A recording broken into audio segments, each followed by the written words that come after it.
What's up, everybody? Welcome to the LTS podcast. We got the crew here. We got Nick and Jay. How's it going, fellas? What's up, everybody? What's cracking? So, there's a bunch of news happening in the world of wrestling. And I guess we'll start off here with a bunch of the releases. There's a few names from WWE, also from the AEW brand as well.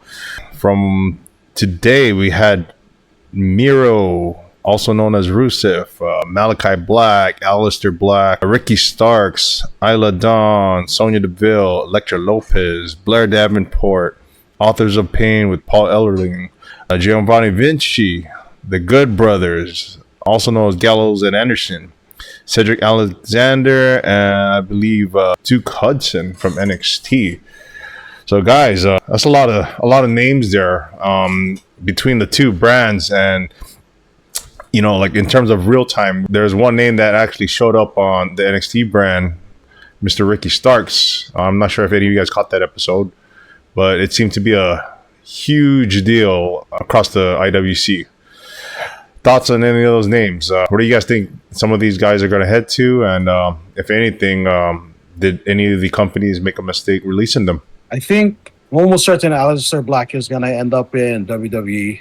There's been rumblings I've been hearing of him possibly taking over Judgment Day. I've been hearing rumblings about that. Yeah, that sounds pretty interesting. I'm definitely here for that. Yeah, that sounds pretty cool.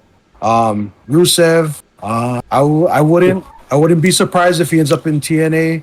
I'd love to see him in WWE, but the roster's kind of deep right now, and I don't know what they would do with Rusev. They probably have to wait till after Mania to bring him in and maybe set him into a storyline. I think Giovanni is going to end up in AEW. Sonya Deville, probably AEW. The Good Brothers, those guys can't catch a break, I'll be honest. I think they're going to end up in TNA. And Authors of Pain, I think maybe AEW. But going back to Rusev, maybe Rusev has outside endeavors that he could probably do. Maybe do the Indies, maybe hit New Japan. Maybe even the Good Brothers head back to New Japan, right? I mean, it's options too. Yeah, I actually don't mind that whole idea with Rusev going to New Japan, just because I know with them, they kind of have a depleted roster. A lot of them also are OG, New Japan guys, and they could use some fresh talent there. I think a lot of those names that you did mention, Good Brothers, we could probably see them in New Japan again. But Miro, he kind of has that look, at the same time, he was their TNT champion for a minute. He was probably one of the better ones, in my opinion. He had a really good, portrayal of his character there.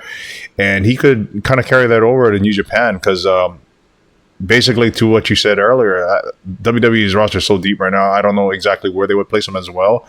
TNA could be a great option. I think there's potentially good matchups on that side of the fence. Specifically in their heavyweight division. I would probably be interested in seeing that just because of their partnership with WWE. So we could possibly see Rusev back on WWE television in some capacity. Jay, any thoughts on that? Well, with these releases, I can just group them. Who's going to go to AEW? Who's going to WWE, right? Okay, so Ricky Starks, I believe, right? Mm-hmm. So that guy's been he's worked some big matches for AEW. He's worked with Edge, I believe. He's worked with CM Punk. Mm-hmm. So we have a loaded WWE roster, like we say all the time.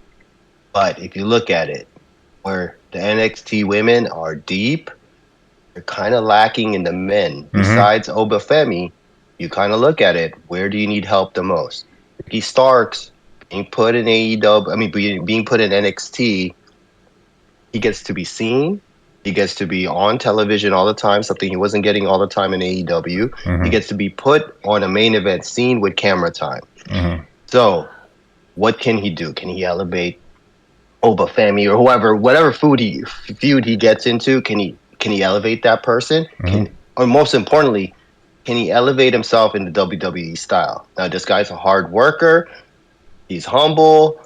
Obviously he portrays different personas in his characters in AEW, but you have some lean, like it's kind of lean in the men's side in NXT.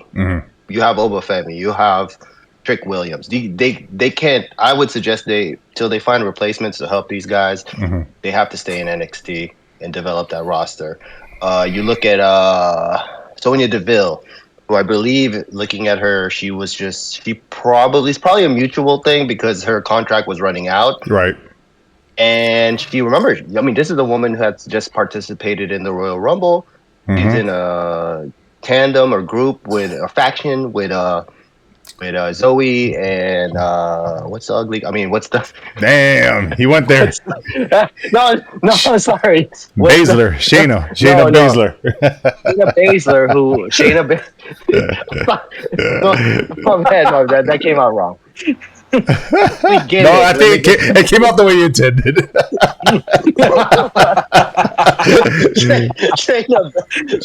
Shayna Baszler. So she's in that tandem. She's in that faction. So for her to actually just up and get released, I think it was mutual. I think she kind of just said, you know what, I want to go to AEW. I want to go be with Paige. I've worked with her before. I'm not getting enough screen time here. Let me get some shine here. And that's fine. You see that. You see Cedric Alexander. He's most likely going to be with the Hurt Syndicate, right? So that's good for him, too, because they tried him in NXT as a solo guy, and he just wasn't cutting it, right? Or it just wasn't sticking, right? And then Vinci. It's another victim of start and stop pushes. You put him in a feud with Kaiser, and then nothing happens of it. Then you run all these vignettes and these promos of him, like we're expecting a big deal, and then he gets squashed. Like you wasted weeks of vignettes on this guy. Maybe some people who are big Alex Wright fans, because this guy was trained by Alex Wright, they were hoping he was going to show up. He goes to WWE, he has his match, he gets smashed in like less than a minute. So he start and stop push with that guy. He definitely needs a new start. He's probably going to go end up in AEW. He's probably going to be who else? Bear Davenport. Another start and stop. Is she going to join the Unholy Union? She's not going to join the Unholy Union, right? Like and the girl, if you look at her, see another when remember she was the parking lot attacker in NXT, right?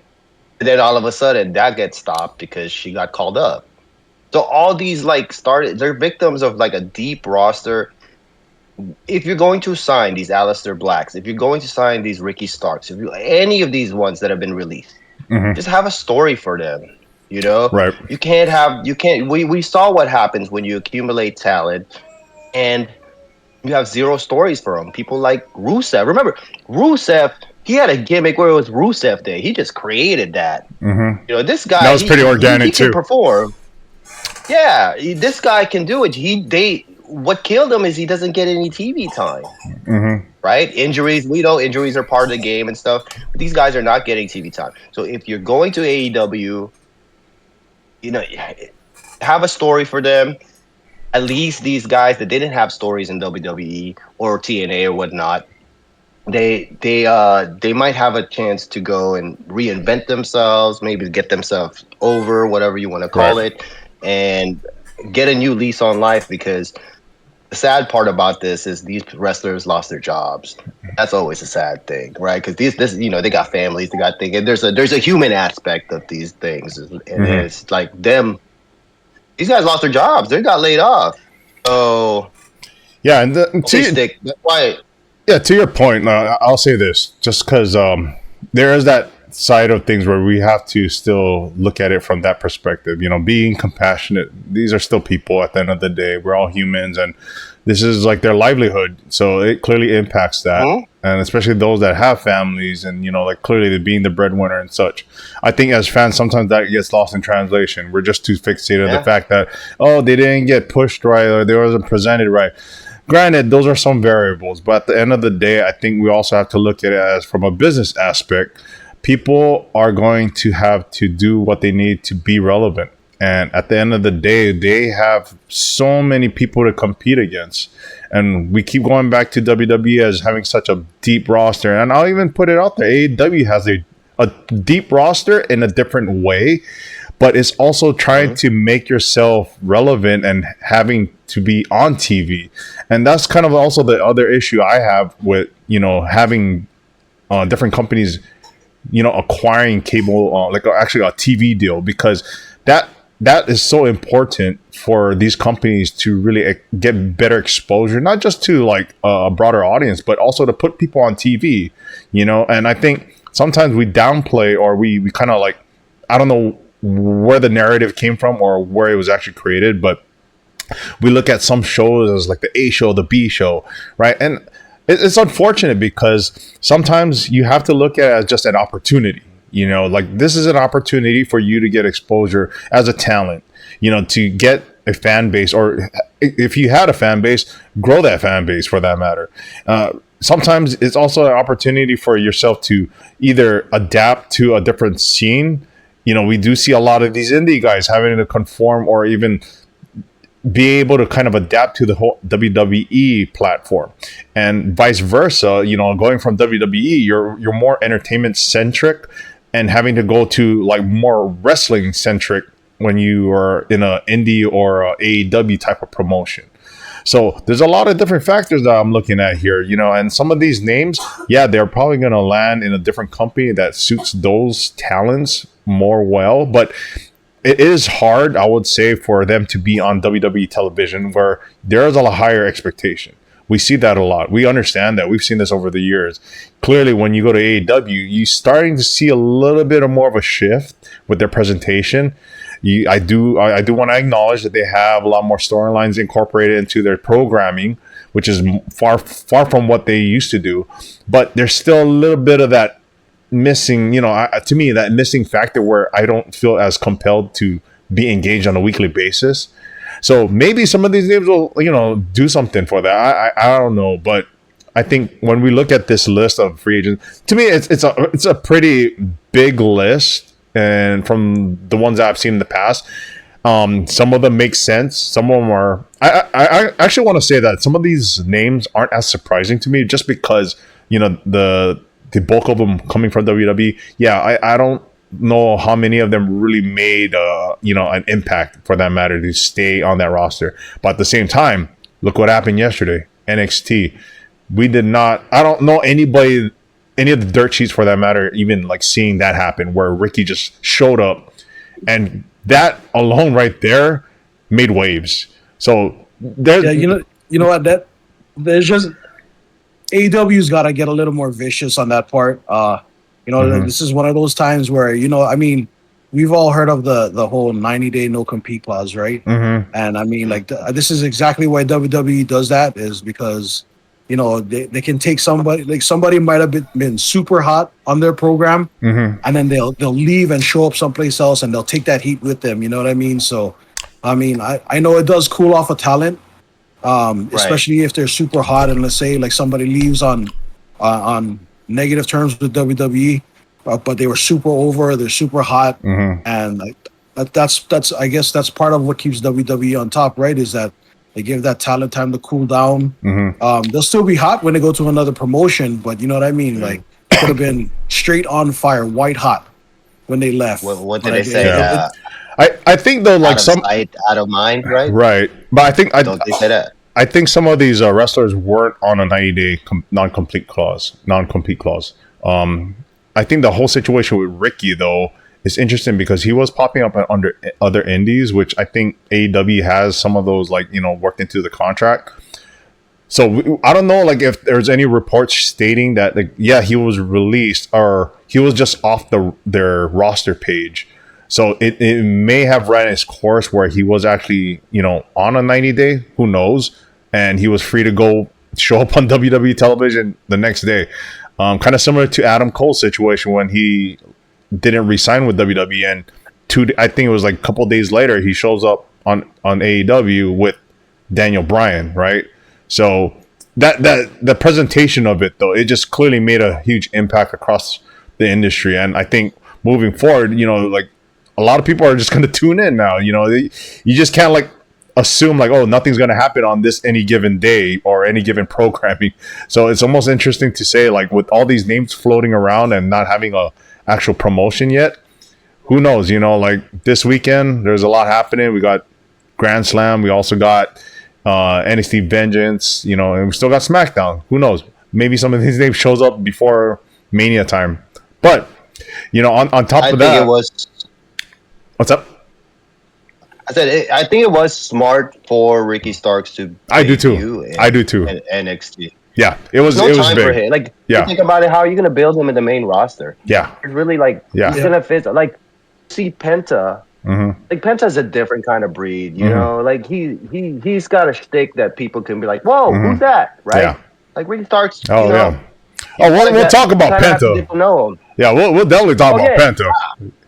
But Ricky Starks put himself in a really good position because NXT's again. I'll say it again. NXT's main event, like men's side. Yeah, it's kind of lean. Yeah, right. I think he's ready. I think he's ready to be inserted into that main event scene for NXT specifically. Yeah. The same way they did with Ethan Page. You know what I mean? Yes. Yeah. Look, and because Ethan Page is in NXT, right? That's how lean that men's division is. You have Obafemi, you have Trick Williams, and then but they're relevant. You have they're relevant, right. Yeah. And then you have but it's not really a huge main event scene there. So putting Ricky Starks there gets butts in seats. He'll learn how to do WWE. And one thing about AOP, I wanted to mention this about AOP. Sure. Man, you just have the baddest luck because they were going to be put on. Seth Rollins was going to work with them. Yeah. They already revealed that. Remember that? And then one of them got hurt. Yeah. And it's just, it sucks. And then, like, I am not sure. They can't promo, so they have the look, obviously. Yeah. Paul Ellering did not get any TV time. He took a bump, which is crazy. I don't think there's much for him to do, though. He's got the name. He clearly, managed great tag teams in the past, Legion of Doom, Road Warriors. But yeah, I think a lot of that's kind of like lost now. Like, so they kind of went away from what worked from them on NXT, right? So in NXT, they were like presented as this dominant tag team. Right. Paul Ellering as a voice and speaking for them. They didn't need to have to talk. Yeah. Paul Ellering was talking, and they were presented really strong. And then once they got to the thing, they were in some stupid. Like again, they just the WWE doesn't know what to do with them, and AOP can't help themselves because they don't have a voice. So that's maybe AEW will help them, but to be honest, if they don't get presented like they did in NXT, no one's gonna care. I feel like they would probably do that better at like TNA or New Japan. Yeah, New Japan. They would. New Japan is more wrestling centric. You would. They'd kill it there. And they love having those type of like big monster type of like real statures, strong style type of guys. Yeah, and I think tag team divisions like outside of WWE tend to be a little bit more, I would say, exciting in my opinion, or more relevant or prevalent, I would say. So like and TNA again, like they're. In my opinion, TNA is probably the best tag team division out of all the promotions. That's just my opinion. So, for them to make a splash there, clearly they could do well. That's just what I think. But kind of going from this topic, we're talking about all these releases and talking about some of these unfortunate circumstances. This past week, or actually, I think it was this past week, there was an interview that was actually done with Eric Bischoff. This kind of made its rounds here. Not too sure what show it was, but he did a podcast with someone, and he made a pretty bold statement talking about how AEW was the place where people go to end their careers. And I think to have context on this, he was pretty much talking about those that are pretty well established from WWE, or even like from like New Japan for that matter, now going to AEW and being presented as such, where it hasn't had any significant impact. And I think he was talking about those wrestlers, not necessarily those that were kind of like in the